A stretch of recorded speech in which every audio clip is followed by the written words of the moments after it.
Welcome to another episode of One on One. I'm your host, Justin Gick, and today I'm talking to Stephen Jiwanmall, a multimedia journalist at PBS39 in Bethlehem, Pennsylvania. Stephen graduated from LaSalle University's Communication Department in 2012 and participated in LaSalle TV. Stephen, thank you so much for joining me today. Thank you for having me. So let's just jump right into it. Give our viewers a brief description of what you do in your job and how you got here. I am a one-man band. I do it all. I shoot, I edit, I write, I'm on camera. I've been doing that at PBS39 for the past year, and I've done that throughout my career since I graduated from LaSalle. So cover basically everything except for weather and sports, and lately it's been all about the coronavirus. Had internships and your first job was in Philadelphia, and then you got a reporting job in Tallahassee, Florida. Obviously, it's pretty far from Philadelphia, and was that difficult for you to kind of move from the Philadelphia area and learn to cover a new area? Everyone gets their start in TV somewhere, and for me, that was Tallahassee, Florida. 1,000 miles from home, didn't know anyone, and it actually wasn't even a job on air. It was a digital journalist position. But I figured that was my foot in the door in the television industry. So I packed everything into my car and took my mom and drove all the way down the East Coast. So yeah, it was different. It was a different climate, a different culture. I didn't know anybody. My coworkers were my first friends. But that's sometimes what you got to do. And I'm grateful for that experience. I stayed there for 4 years. How do you find your story ideas? Do you have to pitch stories or do you get assigned a story each day? Well, I think when you first start out, you have to depend on what the station has been covering. So a lot of follow-ups, continuing coverage. You really have to figure out what matters as news for the community that you're working in. It's different for different places. So for me, I had to figure out, what are the key economies in the places that I'm working?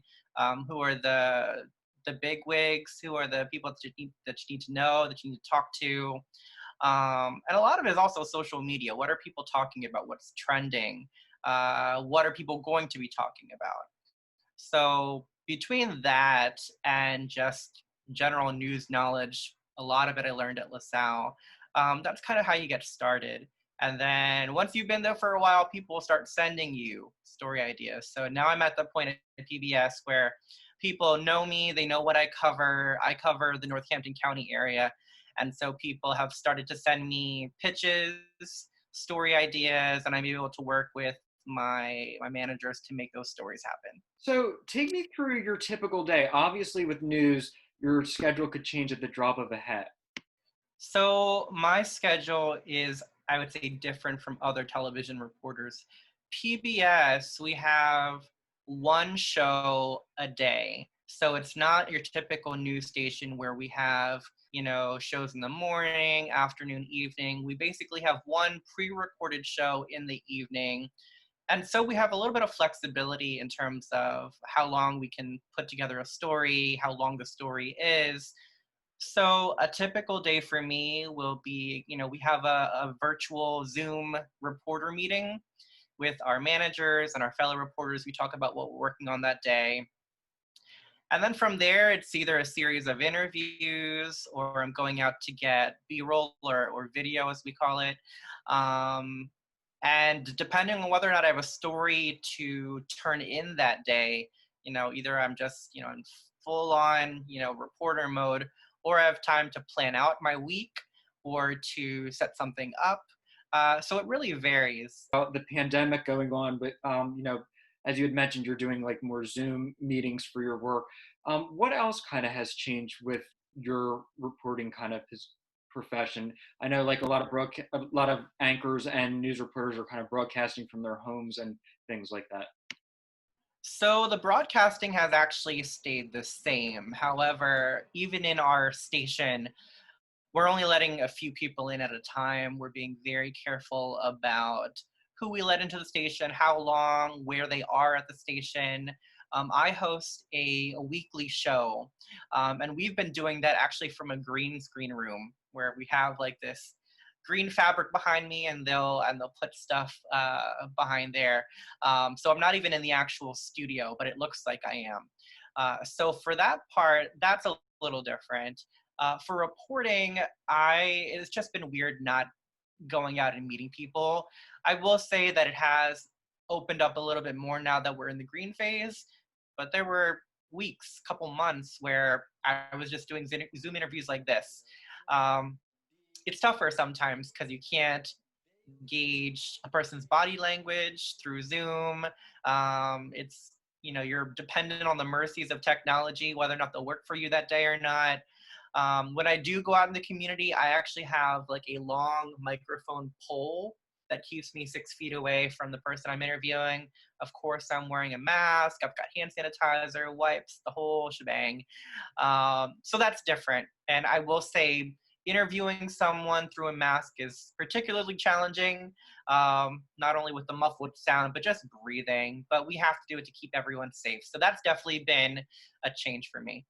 What skills do you think are important for students who want to go into this field? Writing is the first thing. Like, you have to know how to write. Even if TV is a visual platform, if you don't know what you're saying and how to say it, no one's going to pay attention to you. And that's something that I always learned, even at LaSalle, is writing is the fundamental skill that you need to have to be able to write accurately, have all the news information in there, but also being aware of your audience. What you write for TV is different for what you write for radio or for online. So writing is definitely a skill that you need to have. I would also say internships are definitely the way in. Classrooms can only teach you so much. I feel like actual newsrooms will provide you invaluable experience. I had the pleasure of interning at two television stations, Fox 29 and WHYY in Delaware, and I learned different skills from both. You just get a feel for what actual reporters and photographers and producers go through. And I always try to tag along with the reporter just to shadow them for the day, to figure out, what they have to go through. And they were all very willing to share what they had to offer. Because to be honest with you, it's a very cutthroat industry. It's not meant for everybody. People who have dreams of being on air may need to reconsider based on what you see every day, especially these days as the media is being attacked for basically everything. You just have to keep your eyes out for what you want to provide. What do you think employers at news stations are looking for in your resume when they're hiring? I know you've been to have gone through a couple processes with this already. So what do you think news directors are really honing in on when they're looking at if they should hire you or not? I think they definitely want to see that you've done more than just classwork. Internships definitely help. Whenever you have an internship, I know that Brother Jerry requires a portfolio or some sort of body of work to show what you've done. Employers want to see that. They want to know what you've done. Even if you don't have all the writing samples or television samples that you'd like, go out and shoot your own stuff. We all have phones. That works. Sometimes actual reporters are using their cell phones. So you have essentially the same equipment as someone who's doing this for a paid job. So shoot your own stuff. There are things called stand-ups where you're reporting in front of the camera. Shoot your own stand-ups, make a montage of that if you don't have enough clips from an internship. If you're looking into writing, provide writing samples. If you have articles, provide those. If you worked for the Collegian, or LaSalle TV, make sure you include those. People want to see what experience you have outside of your GPA or your grades. Because to be honest with you, that really doesn't matter. What matters is, can you write this story if I give you this much time? Can you do it in the time that I'm giving you? Do you know how to put together a story? What news judgment do you have?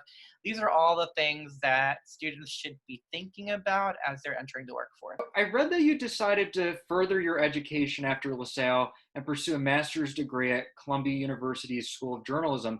What made you want to do this, and do you think it's helpful for students going into this field to get a master's degree? So I want to say first off that grad school is not required. It's recommended in some cases. For me, I figured out late at my time at LaSalle that I wanted to go into television. It was actually because of an internship that made me change my course. I was interning at the Philadelphia Inquirer, which I thought was like my dream employer. I grew up reading the Inquirer. I wanted to write for it. And as I was interning there, the paper filed for bankruptcy and actually demoted its editor-in-chief, who had won 2 Pulitzer Prizes, to a general assignment reporter. And when I talked with colleagues there, they said the job market is rough for students coming out of college. Um, and I knew that I wanted to be a journalist, and I knew that I loved writing, but I felt like in order for me to have the best chance of getting a job, I had to do more than just write. So that's what inspired me to intern at Fox 29 and WHYY, and that's where I started developing an interest in television. I hadn't really got into the LaSalle TV a lot. I kind of wish I had done that looking back, but I knew that if I graduated from LaSalle and wanted to get into TV, I didn't have nearly enough of what I needed. So that's why I applied to Columbia. And Columbia, for people who don't know, has one of the best journalism schools in the country, in the world. I was so grateful to get in. And once we figured out how I could afford to pay for the tuition and live in New York City, I went all in. So, do you feel, you mentioned how LaSalle kind of, you touched on, like, has helped you a lot. Do you feel like your coursework at LaSalle kind of prepared you for this field, or do you feel like it wasn't until you got into your first jobs that you didn't really get that experience? It set the foundation. It definitely helped me master the basics of journalism, the basics of television production. And that's important because without that, you can't do anything. I will say I learned a lot on the jobs that I've been on. Some things classrooms can't teach. You just have to get in there and learn as you go. You have to figure out what works in your specific company, your specific organization, your specific city that you're working in. That stuff classrooms can't necessarily teach you. But I will say that the courses I took at LaSalle provided a framework for me. So that way, when I did do stories, my education was reflected in my product. So people could see, oh, he's done this before because he's gone to journalism school, or he's taken journalism classes, or he's taken a TV class before. So that way I didn't have to do so much learning on the job. That had already been done for me. And that's the difference you can see with employers. What they're looking for is if you already have this journalism, TV production education already, you're not going to have to learn too much on the job. You might have to learn the specific software if the editing's different, or the camera if that's different. But those things are easy to teach, and you'll learn it as you go. But a lot of that basic journalism education, the ethics, the theory, all of that stuff, that comes from the classroom. And I think LaSalle did a great job for that. How does PBS 39 differ from your experience at your internships? With PBS, I mean, it is night and day, because at the internships, you're lucky if you get to shadow a reporter. You're even luckier if you get in front of the camera and do a few things here and there. Hoping to get a real world job, PBS 39 is a real world job. You are required to do everything. And I enjoy that. I think because of my education and because you're taught to be that one-man band, you kind of, thrive on being, the creator of your own product. So PBS, I mean, it's taking what you learn from an internship and putting it into the real world, and being willing to learn from your mistakes, learn as you go. I made a lot of mistakes on my first 2 jobs. I still make mistakes to this day, but not as severe. And of course, you learn from them. I think internships are a great place to make those mistakes because it's not a job that you'll get fired from. You have mentors to kind of coach you along the way. I look back at my stuff now and I just cringe, and I'm like, how did someone ever hire me from this? But it's so important. If you want to pursue a particular field, an internship, in my opinion, is the only way to go about it. My final question to you is, where do you think you see yourself in 5 years? Do you see yourself staying at PBS 39, or kind of maybe moving more towards Philadelphia? I don't know, and that's the honest truth. I will say that before I joined PBS 39, there was a time where I was thinking of leaving journalism. When I was in Florida, I was covering a hurricane and got stuck in it. I was stranded for 18 hours, and it traumatized me. I still feel a certain way. And the way I was treated, stranded and coming back, wasn't exactly what I had wanted. I was hoping for more support, and it really it scarred me to the point where I was like, I don't know if I should be doing this anymore. I don't know if I should be storytelling. I spent my career, my education up to this point, but maybe this is where the buck stops. Maybe this is where I need to pivot and do something like public relations, where I can still use my skills, but just in a different way. I think PBS saved me from giving up on journalism because of how PBS is set up. You know, there's not that you have to cover this snowstorm, you have to cover this hurricane, you have to cover this murder on the street. It's much more focused on the bigger issues in our community, and it's not like you have to be ready at 11 p.m. or 1 in the morning to cover that story. It's a much more relaxing environment for me, and I think that's why I enjoy it. I don't have a contract here. Some reporters do have contracts where they have to stay at certain stations for a while. So that means I can stay here for as long or as little as I want. I'm very happy here. I'm grateful for all the opportunities I have. I've been able to go from being just a reporter to an anchor to a producer to a host. And I've done that all in 1 year. And I'm very, very grateful for being able to do that. I also am open to the possibility of teaching. I would love to teach at LaSalle. I have mentioned this to teachers and instructors. I have such a passion for helping LaSalle. I've visited often. I've been a panelist on communication workshop days. There's something about that school that makes me so grateful for what I do now. And I would love nothing more than to give back. If that means teaching a journalism course or TV course, they know where to find me. I know where to find them. I'm super open to that. Well, Stephen, thank you so much for your time today. I really appreciate you explaining your work in the field and your aspirations. I want to wish you continued success in this field. And until next time, I'm Justin Gick for One on One.